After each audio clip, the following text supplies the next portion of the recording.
السلام علیکم ورحمۃ اللہ وبرکاتہ۔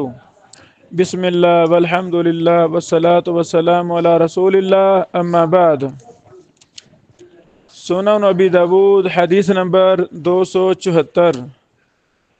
باب فی المرأة تستحاض ومن قال تدع الصلاة فی عدت الایام التي كانت تحیض۔ وہ عورت جس کو استحاضہ کا خون جاری ہے اور جس نے کہا کہ وہ حیض والے دنوں کی گنتی کر لے گی، حیض والے دنوں میں نماز کو چھوڑ دے گی۔ یعنی استحاضہ ایک بیماری ہے،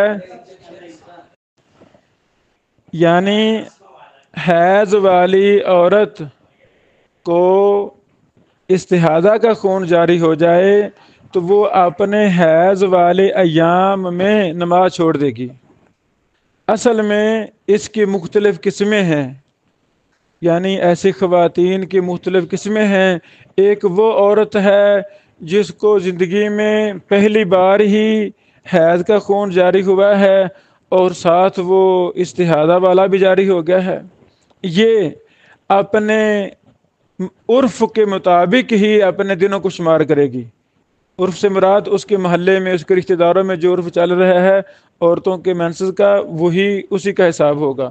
اور دوسری عورت وہ ہے جو پہلے سال سے 6 ماہ سے 10 سال سے یہ جوان ہے، بالغہ ہے، حیض کا خون جاری ہے، اب اس کو 5-10 سال بعد استحاضہ کا خون بھی جاری ہو گیا۔ وہ کیا کرے گی؟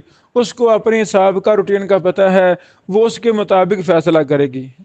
ایام حیض میں وہ نماز نہیں پڑھے گی، روزے نہیں رکھے گی، خامد پر حرام ہو جائے گی، اور سابقہ روٹین کے مطابق جب حیض کے ایام مکمل ہو جائیں گے تو وہ نماز روزہ شروع کر دے گی۔ اس کے تحت امام ابو داود حدیث لائے ہیں، قال حدثنا عبداللہ بن مسلمہ عن مالک عن نافع عن سلیمان بن یسار عن ام سلمہ زوج النبی صلی اللہ علیہ وسلم۔ ام المومنین امی جان امی ام سلمہ رضی اللہ عنہا سے روایت ہے، ان امرأۃ کانت تحراق الدماء علی عہد رسول اللہ صلی اللہ علیہ وسلم۔ یعنی رسول اللہ صلی اللہ علیہ وسلم کے زمانہ میں ایک عورت کو بہت خون آتا تھا۔ اس خون سے مراد استحاضہ کا خون ہے۔ پہلے میں نے اشارہ کیا، ایک بیماری ہے، رحم کے اندر ایک رگ ہے، وہ پھٹ جائے تو اس سے یہ خون جاری ہونا شروع ہو جاتا ہے۔ اس کا علاج بھی کروانا چاہیے، اس کا علاج بھی ہے طب کے اندر۔ فاستفتت لها ام سلمہ رسول اللہ صلی اللہ علیہ وسلم، تو اس عورت کے لیے رسول اللہ صلی اللہ علیہ وسلم سے امی جان ام سلمہ رضی اللہ تعالیٰ عنہ نے مسئلہ پوچھا۔ فقالا، تو آپ علیہ الصلوۃ والسلام نے فرمایا، لتنظر عدت اللیالی والایام التي كانت تحیضهن من الشہر قبل ان یصیبها الذی اصابها۔ رسول اللہ صلی اللہ علیہ وسلم نے فرمایا کہ اسے چاہیے کہ وہ سابقہ دن اور راتوں کو شمار کرے گی جو پچھلے مہینوں میں اسے حیض آتا تھا، استحاضہ کے آنے سے پہلے جو اس کی روٹین تھی اس کے مطابق ہی وہ فیصلہ کرے گی۔ فَلْتَتْرُكِ الصَّلَاةَ قَدْرَ ذَلِكَ مِنَ الشَّهْرِ، مہینے میں وہ حیض والے دنوں کو نماز نہیں پڑھے گی۔ فَإِذَا خَلَّفَتْ ذَلِكَ فَلْتَغْتَسِلْ، اور جب وہ خون رک جائے گا، ختم ہو جائے گا حیض والا، وہ غسل کرے گی اور نماز پڑھنی شروع کرے گی۔ ثُمَّ لِتَسْتَفِرْ بِثَوْبٍ، پھر کپڑے سے لنگوٹی باندھ لے، چونکہ ایک خون حیض والا ختم ہوا ہے تو دوسرا تو جاری ہے استحاضہ کا، اس لیے وہ لنگوٹی باندھ لے۔ ثُمَّ لِتُصَلِّ، پھر وہ نماز پڑھے۔ یہ حدیث اس مسئلہ میں دلیل ہے کہ استحاضہ کی حالت میں عورت نماز پڑھے گی، روزے رکھے گی، خامد کے لیے بھی وہ حلال ہے۔ شیخ البانی رحمہ اللہ نے اس کی سند کو شرط شیخین قرار دیا ہے، اسناد صحیح علی شرط شیخین اور امام نبوی رحمہ اللہ نے المجموع میں کہا وقد اعل بالانقطاع کہ یہ روایت کو معلول قرار دیا گیا ہے انقطاع کی وجہ سے۔ شیخ البانی رحمہ اللہ نے اس پر تفصیلی نقد کیا ہے اور اس کا صحیح ہونا ہی راجح قرار دیا ہے الحمدللہ۔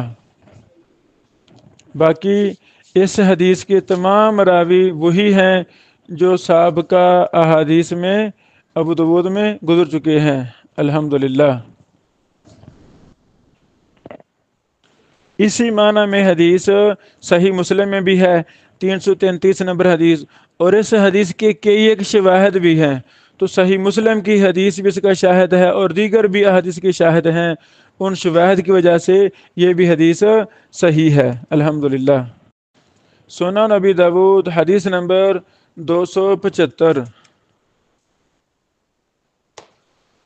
قال حدثنا قتيبة بن سعيد ويزيد بن خالد بن يزيد بن عبد الله بن موهب قال حدثنا الليث عن النافع عن سليمان بن يسار أن رجلا أخبره عن أم سلمة رضي الله تعالى عنها أن امرأة كانت تهراق دم، ایک عورت کو بہت خون آتا تھا، فذكر معناه، اور مذکورہ بالحدیث کی طرح ہی اس کا معنی ہے وہ بیان کیا انہوں نے راوی نے۔ قال فَإِذَا خَلَّفَتْ ذَلِكِ وَحَضَرَتِ الصَّلَاةُ فَلْتَغْتَسِلْ، تو رسول صلی اللہ علیہ وسلم نے اس کے جواب میں فرمایا جب یہ دن گزر جائیں حیض والے اور نماز کا وقت ہو جائے تو اسے چاہیے کہ غسل کرے۔ بمعنی ہو، باقی حدیث اس سند کے ساتھ سابقہ حدیث کے معنی میں ہے الحمدللہ۔ یہ حدیث بھی سابقہ حدیث کی طرح صحیح ہے، اس میں ایک راوی مجہول ہے۔ اللہ اکبر۔ ان رجلا اخبرہ عن ام سلمہ، ان رجلا یہ مبہم ہے، لیکن سلیمان نے امی سلمہ سے ڈائریکٹ بھی اس کو بیان کیا اس واسطہ کے علاوہ، جیسا کہ سابقہ حدیث 274 میں بھی گزرا ہم نے، تو یہی راجح ہے کہ 274 نمبر حدیث صحیح ہے، اور جس طرح 274 کے کئی شواہد ہیں مسلم وغیرہ میں، تو 75 کے بھی شواہد ہیں۔ حدیث نمبر 276۔ قال حدثنا عبداللہ بن مسلمہ قال حدثنا انس یعنی بن ایاز، انس بن ایاز عن عبید اللہ النافع عن سلیمان بن یسار عن رجل من الانصاری، انصار میں سے ایک صحابی بیان کرتے ہیں ان امرأة كانت تهراق دم فذكر معنى حدیث لیث قال فإذا خلفتهن وحضرت الصلاة فلتغتسل وساق معناه، یہ بھی سابقہ روایت کی طرح ہے، اسی کے ہم معنی ہے۔ 277 نمبر حدیث قال حدثنا یعقوب بن ابراہیم قال حدثنا عبد الرحمن بن مہدی قال حدثنا صخر بن جویریہ النافع باسناد لیث ومعناه، لیث کی سند ہے اور معنی بھی وہی ہے۔ قال اس میں کیا ہے فلتترک الصلاۃ قدر ذلک، اتنے دنوں کی مقدار میں وہ نماز چھوڑ دے، حیض کے دنوں میں، حیض کے دنوں کی مقدار کے برابر۔ ثم اذا حضرت الصلاۃ، جب نماز کا وقت ہو جائے، فلتغتسل چاہیے کہ غسل کرے، ولتستظفر بثوب، اور کپڑے سے لنگوٹ وغیرہ باندھ لے، ثم تصلی، پھر وہ نماز پڑھے۔ اللہ اکبر۔ یہ بھی اس کا بھی وہی حکم ہے، 274 کا حکم ہے، اسی کے معنی میں حدیث ہے۔ 278 نمبر حدیث قال حدثنا موسى بن اسماعيل قال حدثنا وهيب قال حدثنا ايوب عن سليمان بن يسار عن ام سلمة بهذه القصة قال فيه، اس میں کیا ہے تدع الصلاة وتغتسل فيما سوى ذلك وتستظفر بثوب وتصلي، نماز چھوڑ دے اس کے علاوہ میں غسل کرے اور کپڑے کا لنگوٹ باندھ لے اور نماز پڑھے۔ ابو داؤد فرماتے ہیں اس کے بعد وسمى المرأة التي كانت استحيضت حماد بن زيد عن أيوب في هذا الحديث قال فاطمة بنت ابی حبیش، یہ جو عورت کا قصہ ذکر ہے ان تمام حدیثوں کی سندوں میں، اس سے مراد سیدہ فاطمہ بنت ابی حبیش رضی اللہ عنہا ہیں، ان کو یہ مسئلہ پیش آیا تھا۔ تو ان میں ایک ہی مسئلہ ہے جو ہم نے واضح کر دیا ہے۔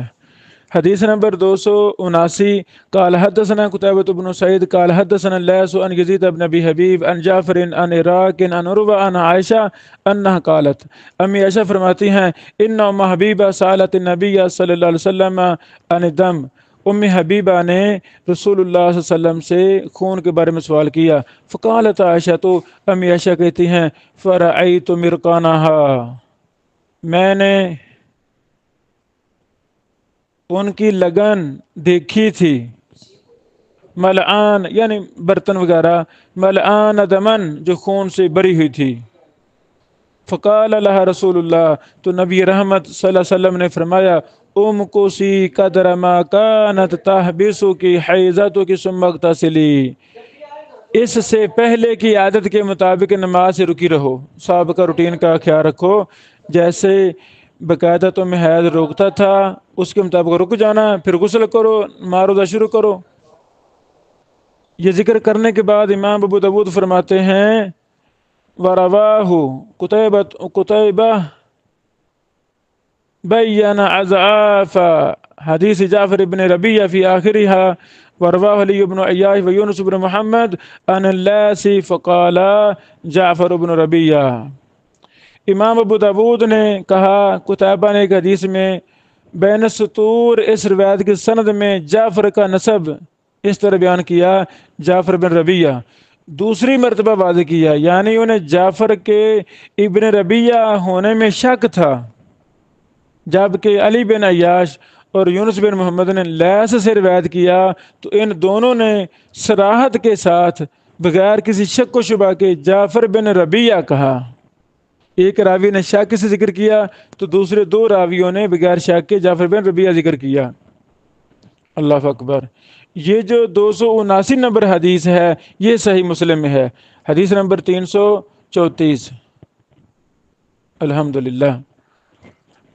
حدیث نمبر 280 ابو داود کی، قال حدثنا عیسیٰ بن حماد قال اخبرنا لیث عن یزید بن ابی حبیب عن بکیر بن عبداللہ عن المنذر بن المغیرہ عن عروة بن زبیر قال ان فاطمة بنت ابی حبیش حدثته انها سألت رسول اللہ صلی اللہ علیہ وسلم فشکت الیہ دم فقال لها رسول اللہ صلی اللہ علیہ وسلم انما ذلك عرق فانظری اذا اتا قرؤک فلا تصلی وَإِذَا مَرَّ قَرْءُكِ فَتَطَہَّرِي ثُمَّ صَلِّي مَا بَيْنَ الْقَارِئِ إِلَى الْقَارِئِ، قرء سے یہاں مراد حیض ہے، قرآن مجید میں بھی لفظ قروء سے مراد حیض ہے،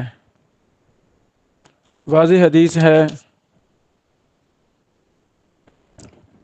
فاطمہ بنت ابی حبیش نے بتایا کہ اس نے رسول اللہ علیہ وسلم سے سوال کیا تھا، خون کی شکایت کی تو نبی علیہ السلام نے ان سے کہا یہ ایک رگ ہے، عرق میں نا رگ، ایک رگ کا خون ہے، تم غور سے دیکھو، جب تمہارا حیض آئے تو نماز چھوڑ دو، اور جب حیض چلا جائے گزر جائے تو طہارت حاصل کرو، غسل کریں، اور دوسرے حیض کی ایام آنے تک یعنی اگلے مہینے کی حیض شروع ہونے تک نماز پڑھو، قرن سے مراد حیض ہے۔ اللہ اکبر۔ 280 کی سند میں دو راوی پہلی بار آ رہے ہیں، جعفر، مکمل نام جعفر بن ربیہ بن شرحبیل بن حسن المصری ابو شرحبیل۔ اللہ اکبر۔ آپ کو امام احمد، امام نسائی اور امام ابن سعد نے سکھا کہا، اور ابو ذر رازی نے کہا صدوق۔ آپ 136 ہجری میں فوت ہوئے۔ دوسرے راوی ہیں جو پہلی بار آ رہے ہیں، یزید بن ابی حبیب، ابو حبیب کا نام تھا سوید الازدی ابو رجاء المصری۔ اللہ اکبر۔ آپ کو امام ابو سعید بن یونس المصری نے کہا کان مفتی اہل مصر فی ایامی، یہ اپنے دنوں میں مصر کے مفتی تھے، مصر والوں کے مفتی تھے۔ وکان حلیما عاقلا وکان اول من اظہر العلم بمصر، ماشاء اللہ، یہ بڑے بردبار تھے، حلیم تھے، عقل مند تھے، یہ پہلے محدث تھے جنہوں نے مصر میں علم کو واضح کیا، علم کو ظاہر کیا، علم کو عام کیا، ماشاء اللہ۔ من اظہر العلم بمصر والکلام فی الحلال والحرام ومسائل، انہوں نے حلال و حرام پر گفتگو کی اور مسائل پر گفتگو کی، ماشاء اللہ۔ امام ابن حبان نے ان کو، یزید بن ابی حبیب کو، الازدی کو، آپ کو سکہ کہا ہے، الثقات میں ذکر کیا ہے امام ابن حبان نے۔ اور ابن سعد نے کہا وہ مولا لبن عامر بن لعی من قریش وکانا سکہ اکثر الحدیث،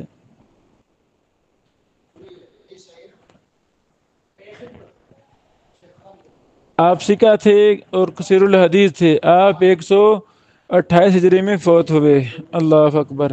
تیسرے راوی ہیں عراق بن مالک الغفاری المدنی، یہ پہلی بار آ رہے ہیں۔